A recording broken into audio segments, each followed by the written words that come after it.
চাকরি বাতিল হতে না হতেই কার্যত রাজ্য সরকার ঘোষণা করে দিল একটা স্কিমের, যেখানে গ্রুপ সি এবং গ্রুপ ডি যারা রয়েছে শিক্ষাকর্মী তাদেরকে ভাতা দেওয়া হবে।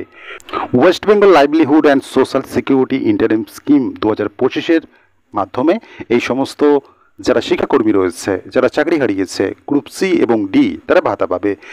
শাসকের এই সিদ্ধান্ত এবং ভাতার বিরোধিতা করেই কিন্তু কলকাতা হাইকোর্টে মামলা দায়ের হয়। মামলা করেন 2016 সালের ওয়েটিং লিস্টের চাকরি প্রার্থীরা।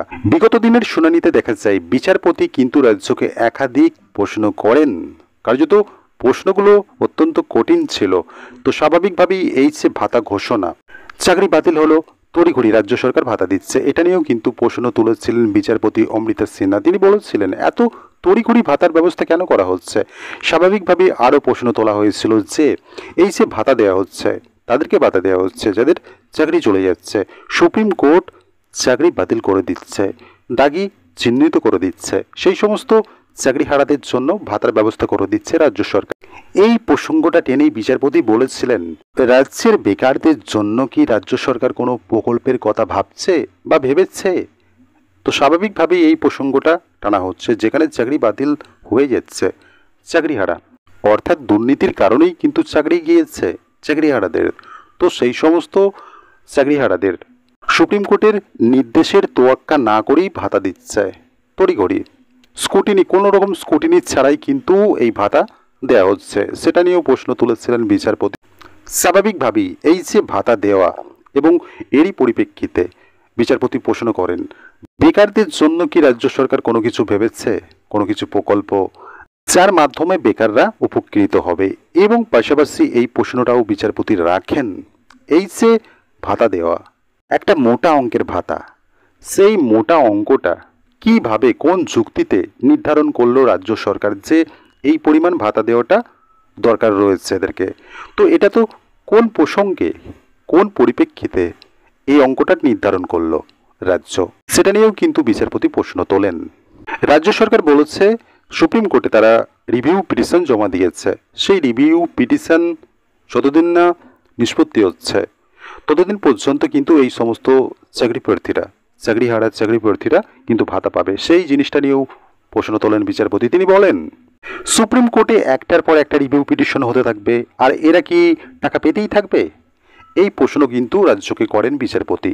ভাতার বিরোধিতা করে মামলা দায়ের হয়েছিল কলকাতা হাইকোর্টে, এবং সেখানে কিন্তু যে মামলা করা, এই মামলা করার বিরোধিতা করেছিল রাজ্য।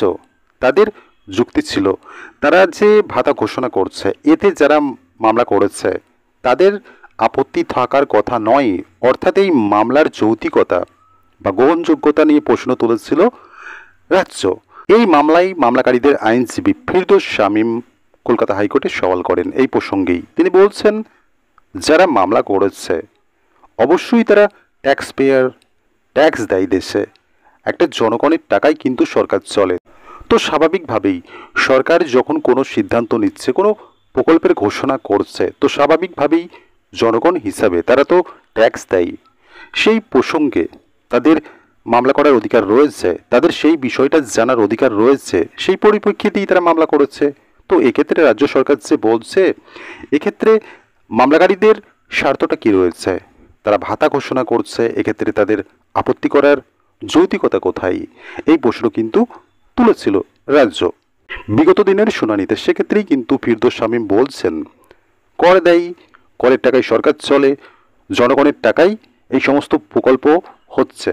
তো সেক্ষেত্রে যে কেউই এটা নিয়ে হিসেব চাইতেই পারে, মামলা করতেই পারে, এটা তাদের পূর্ণ স্বাধীনতা, এটা তাদের অধিকার রয়েছে। এই মামলায় ভাতা নিয়ে একাধিক প্রশ্ন করেছেন বিচারপতি অমৃতা সিনহা, এবং কার্যত যে প্রশ্নগুলো অত্যন্ত কঠিন, রাজ্যের কাছে উত্তর দিয়ে কার্যত অনেকটাই কঠিন। তো স্বাভাবিকভাবেই এখনও কিন্তু শুনানি হয়েছে। এরই মধ্যে সওয়াল করলেন ফিরদৌস শামীম।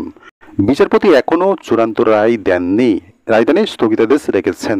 তো আগামীতে এই ভাতার কি ভবিষ্যৎ হতে চলেছে, রাজ্যের সিদ্ধান্তের ওপর কি স্থগিতাদেশ পড়বে, সেটা তো আগামী দিনের শুনানিতেই জানা যাবে। তবে নিঃসন্দেহে অনুমান করা যেতে পারে, রাজ্য সরকার কিন্তু বিভিন্ন সময় বিভিন্ন মামলায় একের পর এক ধাক্কা খেয়েছে, সুপ্রিম কোর্টে ছুটতে হয়েছে তাদের। এক্ষেত্রে কিন্তু ফিরদৌস শামীম যে দাবিটা করছেন বা অভিযোগটা করছেন, এই যে ভাতা ঘোষণা রাজ্য সরকারের সিদ্ধান্ত, এটা সুপ্রিম কোর্টের রায়ের পরিপন্থী।